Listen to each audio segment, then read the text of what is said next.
Assalamualaikum warahmatullahi wabarakatuh. Perkenalkan, nama saya Zulfa Andini Putri Pertiwi dengan NIM 20101105 dari kelas S1TT 08C. Cita-cita saya yaitu ingin menjadi engineers. Oke, di sini saya akan menjelaskan proses pemrograman lanjut, yaitu di sini saya mendapatkan modul 1 tentang dasar pemrograman berorientasi objek. Nah, pertama nanti ada penjelasan materi modul berkaitan dengan modul 1, kemudian ada les coding, kemudian ada menjelaskan project program. Nah, pertama materinya dulu. Jadi PBO di sini yaitu suatu teknik atau cara untuk membuat program yang berorientasi pada objek. Sistem ini terdiri dari komponen, ada kelas dan objek yang dapat melakukan interaksi dengan kelas atau objek lainnya untuk menyelesaikan suatu tugas. Nah, di dalam PBO ini terdapat kelas. Kelas itu sebuah tipe dari objek. Di dalam kelas dapat mendeklarasikan variabel dan menciptakan objek. Kemudian ada konstruktor atau overload. Jadi konstruktor ini dapat digunakan untuk membangun suatu objek. Nah, konstruktor juga ini memiliki parameter memasukkan untuk mengeset nilai. Ketika memanggil konstruktor dengan kode, maka akan mengalokasikan pada memori yang menampung objek baru. Kemudian overload. Overload ini yaitu membuat dua atau lebih konstruktor yang memiliki satu kelas sama. Nah, kemudian di PBO ada objek. Objek ini hasil ciptaan dari kelas. Kemudian objek ini dapat dimungkinkan terdiri dari objek lain atau bisa jadi merupakan turunan objek lain. Kemudian ada metode atau fungsi yang melakukan suatu proses dan mengembalikan suatu nilai return value. Metode ini juga digunakan untuk memodularisasi program melalui pemisahan suatu kelas.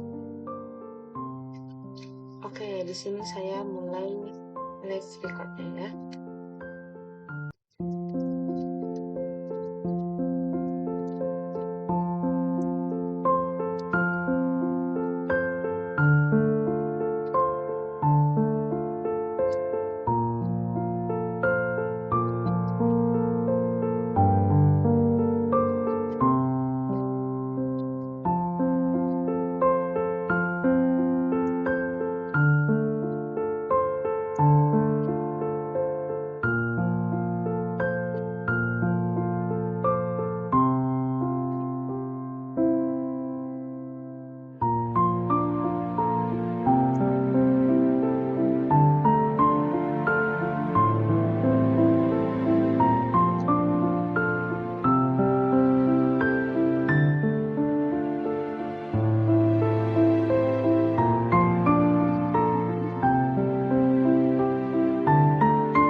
Oke, setelah itu di run debut, kemudian di run.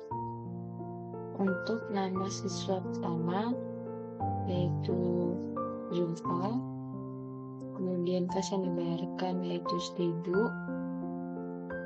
kemudian Andini, kas yang dibayarkan 500, kemudian Putri, kas yang dibayarkan adalah 500 juga, kemudian Tiwi, kas yang dibayarkan 2.000. Oke, jadi total kas kelas C di sini 4.000, dan kas masing-masing siswanya pada minggu kelima sebesar 5.000, pada minggu Andini pada minggu kelima sebesar 2.500, kemudian Putri pada minggu kelima sebesar 2.500, dan kas Pertiwi pada minggu kelima sebesar 1.000.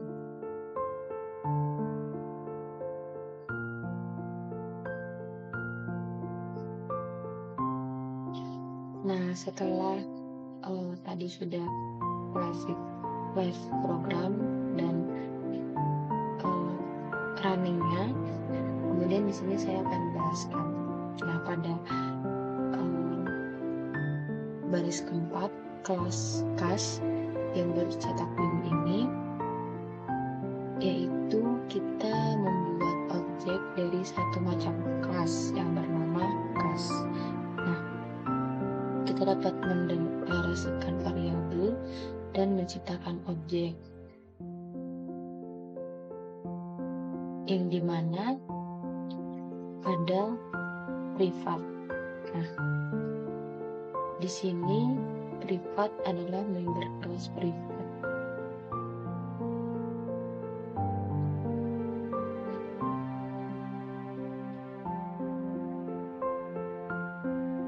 Kemudian ada privat. Nah, privat ini adalah member kelas dari kelas kas yaitu privat.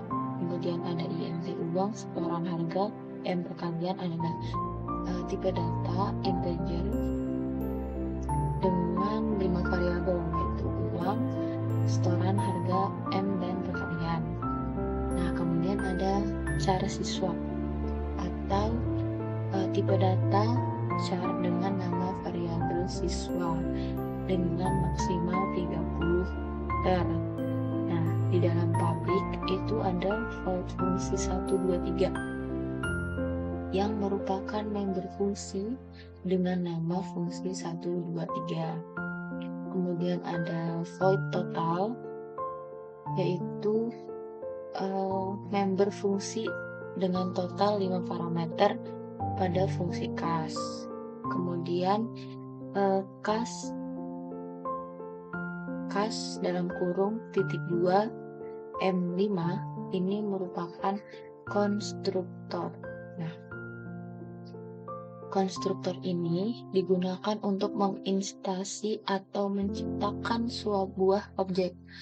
Jadi dari kelas kas ini akan menciptakan sebuah objek.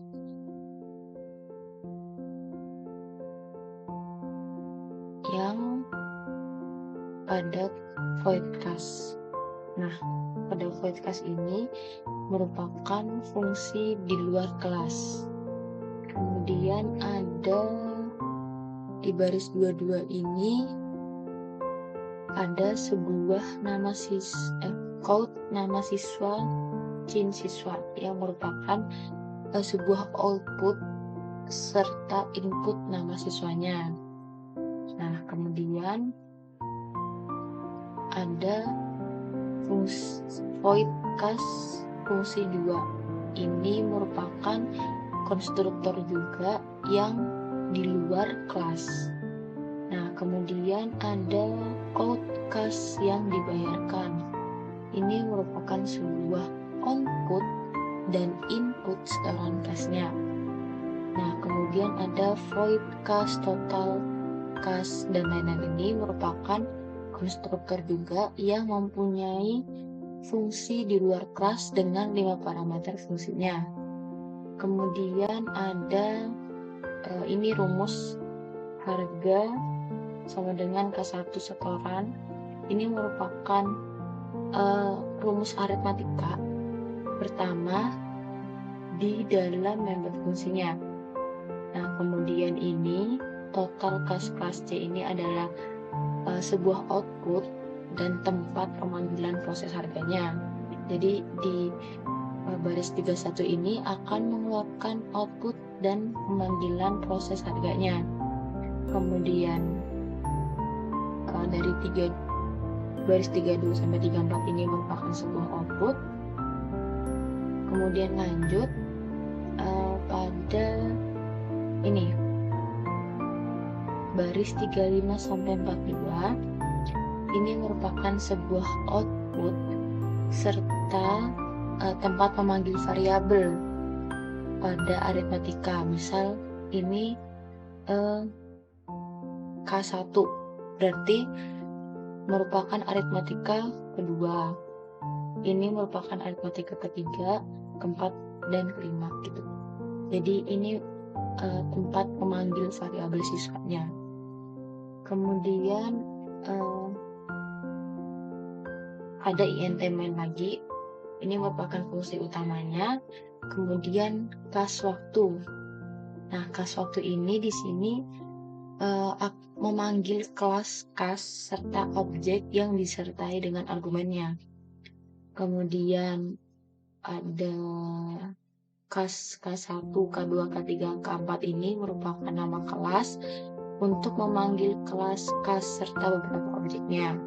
Nah, 49 sampai 51 ini merupakan perulangan atau sebuah outputan yang akan ditampilkan. Kemudian ini merupakan member fungsi untuk memanggil member fungsi. Jadi K1 fungsi 1 ini merupakan member fungsi 1 pada kas K1 gitu. Dan ini K1 fungsi 2 merupakan kas K1 untuk memanggil member fungsi 2 dan seterusnya. Ini merupakan sebuah perulangan semua.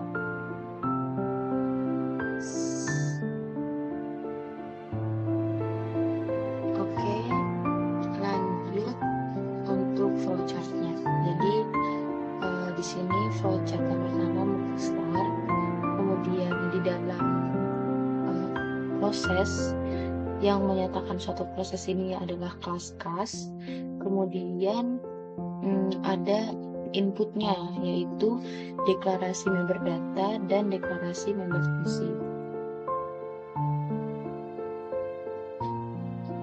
Deklarasi member fungsi. Nah, kemudian pada proses yang pertama ada kas M.5 ini merupakan konstruktor tadi. Kemudian ada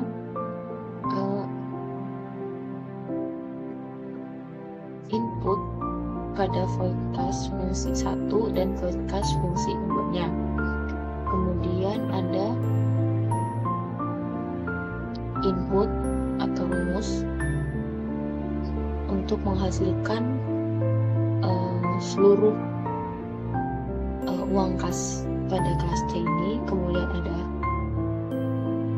proses kas waktu dan kas K1, K2, K3, K4, K5 ini merupakan proses dari kas waktu dan turun ke rumus K1 fungsi 1. Ini merupakan output dari inputnya ini. Kemudian ada output juga total K1, K2, K3, K4, K5. Kemudian selesai. Sekian dari saya. Jika ada salah kata saya mohon maaf. Wassalamualaikum warahmatullahi wabarakatuh.